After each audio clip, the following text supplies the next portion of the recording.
Bismillahirrahmanirrahim. Alhamdulillahirabbil alamin. Wassalatu wassalamu ala Rasulillahil karim. An-nabiyil amin Muhammadin sallallahu alaihi wasallam ila yaumiddin. Amma ba'du.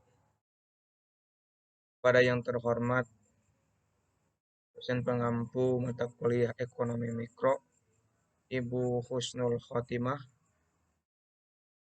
sedang menyaksikan video ini.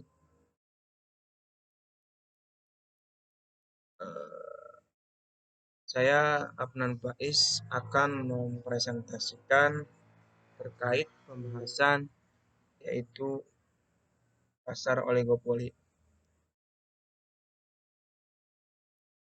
Dan untuk materi sebelum akan dimulai, untuk susunannya yaitu pertama pengertian, yang kedua ciri-cirinya, yang ketiga jenis-jenis, yang keempat contoh-contoh. Apa itu pasar oligopoli? Apa sih pasar oligopoli itu?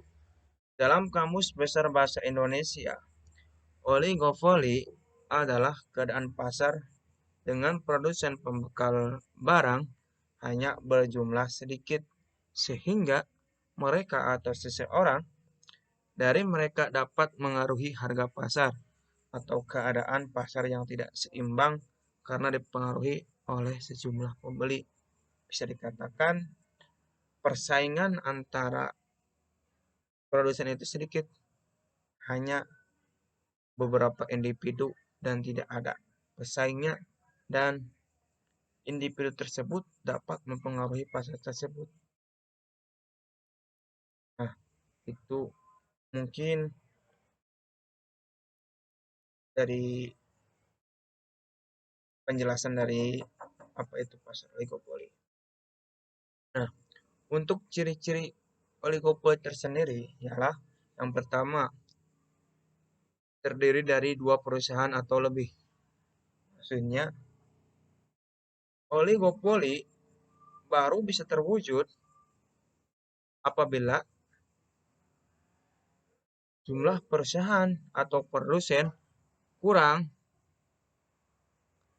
dari 10% dengan ciri-ciri akan memunculkan suatu persaingan dagang yang tidak sempurna. Karena produk-produk yang laris di pasar hanya berasal dari produsen atau perusahaan yang memiliki nama atau mereknya sudah dikenal oleh banyak orang saja. Bisa disimpulkan bahwa suatu merek atau suatu barang laku tidaknya itu tergantung mereknya atau labelnya. Bisa saja label tanpa label itu suatu barang kecil kemungkinan lakunya.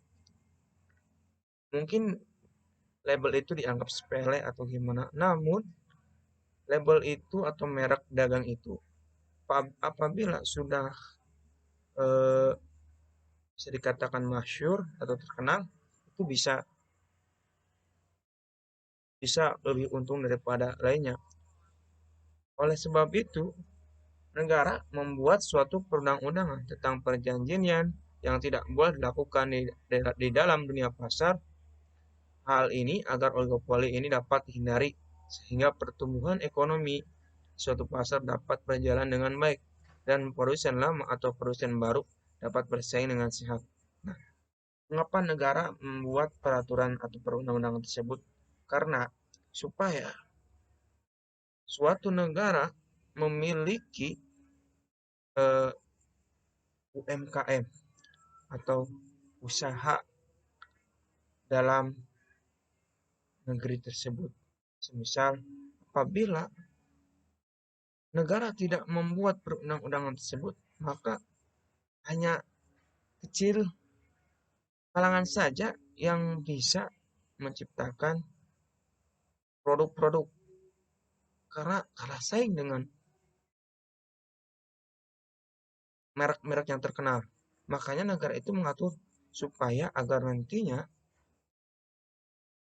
eh, tidak dapat menimbulkan kerugian untuk negara tersebut. Maksudnya supaya negara tersebut dapat dikenal atau dapat berkembang lebih maju, itu dilihat dari salah satunya usahanya, seperti per, per- banyaknya perusahaan-perusahaan di negara tersebut. Nah, untuk ciri yang kedua, produk yang diperjualbelikan biasanya bersifat homogen. Satu. Nah, untuk ciri-ciri yang kedua yaitu dari oligopoli adalah biasanya hanya memproduksi dan menjual satu produk saja. Dengan kata lain, barang atau produk yang satu dengan produk yang lainnya dapat saling menggantikan, sehingga konsumen tidak begitu terlalu sulit untuk mendapatkan produk yang homogen tersebut. Semisal ini ada contohnya, ada rokok. Ketika satu jenis rokok yang tidak laku di pasaran, maka akan diganti dengan produk yang sama. Sama-sama rokok, tapi beda labelnya. Semisal rokok ilegal dan rokok legal. Mungkin masyarakat milihnya ada yang ilegal dan legal. Kalau ilegal, takutnya kita kena ciduk dirjen pajak, kita kecipratan polisi. Kalau legal, kita aman-aman saja karena ilegal itu sudah bayar ke negara dan uangnya tersebut kembali juga ke kita.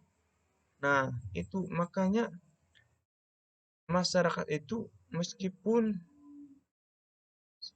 dalam membeli rokok itu sama-sama rokok, tapi memilih dengan rokok atau produk tersebut itu sudah bermerek, dan bahkan yang tidak mempunyai merek juga akan kalah dalam persaingan.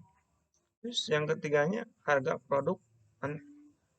antar produk hampir sama. Nah, di sini pada umumnya barang atau jasa yang ada di pasar oligopoli harganya tidak berbeda jauh atau bisa dibilang hampir sama.